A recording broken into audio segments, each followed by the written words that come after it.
अरे वा दीपक, दिव्यांची तयारी काय?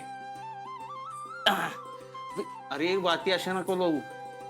काय वाती बाहेर ठेवल्या ना ज्योत चांगली लागते. हा आणि दिवे लावल्यामुळे दिवाळी असं वाटतं. काय हो स्वप्नील सर?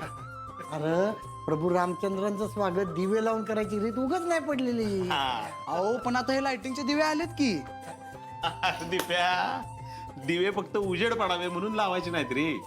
दिवाळी कशी थंडीत येते आणि असे दिवे लावले ना की मायेची ऊब तयार होते घरासाठी, म्हणून दिवे लावायचे असतात. आता तुझे लाइटिंगचे दिवाने मिळणार आहे का रे ऊब? हो बापू, पण आम्हाला हे सगळं माहिती पाहिजे ना हो. अरे मग आम्ही कशाला आहे, हा? अरे अशाच गोष्टी जुन्या पिढीनं नव्या पिढीला द्यायच्या असतात. हा आणि तुमचं काम तुम्ही चोख करता विना काका.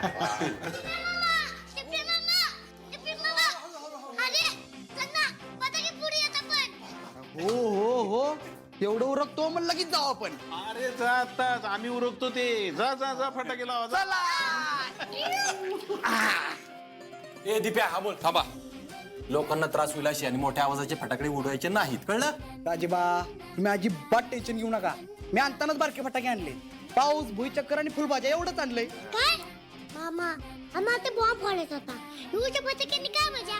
भांजे, तुम्ही आता आजार आहे ना, त्यामुळे बारके फटाके आणले. पुढच्या वर्षी आणू की आपण बॉम्ब? पुढच्या वर्षी मी असेल का? काय मामा, छोट्या पतकेने काय मजा? हं? अरे बाळा, छोट्या फटाक्यांनी हवेचं आणि आवाजाचं प्रदूषण होत नाही, पक्ष्यांना प्राण्यांना त्रास होत नाही. आणि डॉक्टरांनी काय सांगितलंय? जोपर्यंत तू आजारी आहेस तोपर्यंत तुला धक्का बसला असं काही करायचं नाही, सांगितलं का नाही? ओके बाबा, हो. आणि या फटाक्यांना पण लय मजा येते अमोल. चला जाऊया आपण. काय कुठे चला, कुठे निघालात तुम्ही? अगं मी पतके फोडायला निघालो. बरं, फटाके फोडा, पण आधी लक्ष्मीपूजन करून घेऊया ना.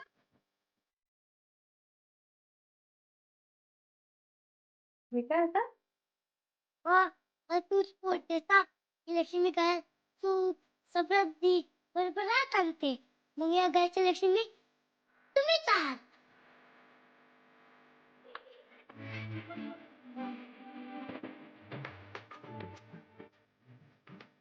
अमोल, अरे पण रुपाली, मी तुझ्यासाठी जे करू शकलो त्यात समाधान मानत तू माझ्या बरोबर राहिली. माझ्यासाठी तूच लक्ष्मीचं रूप आहेस. छोटे सरकार, अहो हे सगळं किती भारी आहे. बोलत नका बसू की, लोक लोक पूजा करा.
इकडे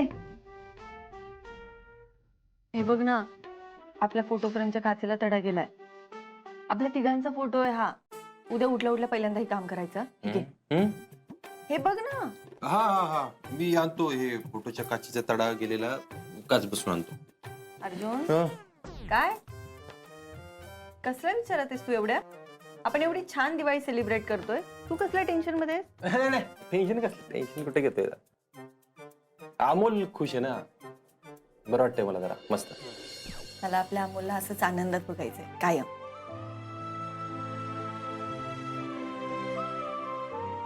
ए अर्जुन, उद्या पाडवा आहे. आपण अमोलसाठी काहीतरी स्पेशल गिफ्ट आणूया. तो खुश होईल एकदम. हे काय मध्येच. अरे आता पाडव्याच्या दिवशी नवरा बायकोसाठी काहीतरी गिफ्ट आणतो ना, आपण अमोलसाठी आणूया ना. आपण अमोलसाठी. अर्जुन एवढा काय विचार करतोय? देऊया ना त्याला गिफ्ट. बरं ठीक आहे ठीक आहे ठीक आहे, देऊ ना देऊ देऊ देऊ. पण त्याला द्यायचं काय ना ते ठरलं नाही, म्हणजे तू ठरवलं असशीलच आहे ना. नाही नाही, माझ्या पण डोक्यात नाही अजून काही. पण रात्र आहे की अख्खी, मी काहीतरी विचार करते. तू पण विचार कर. आता हा विचार पण मीच करू का? हा हा देऊ, आपण विचार करू आणि देऊ काहीतरी मस्त. चला आवरायचं ना, झोपायचा उशीर झालाय. आवडते. हो हो. अरे मी आला तू आता. स्वप्नील दादा आणि दिप्या तुझ्यापेक्षा जास्त रोमॅन्टिक असतील. रोमॅन्टिक त्यांचं ठरलं असेल त्यांच्या बायकोला काय द्यायचं. तुझं काहीच ठरलं नाही ना. बायकोला काय द्यायचं ते, आता तर अमोलला पण काहीतरी द्यायचं. उद्या खातोय बोलणी.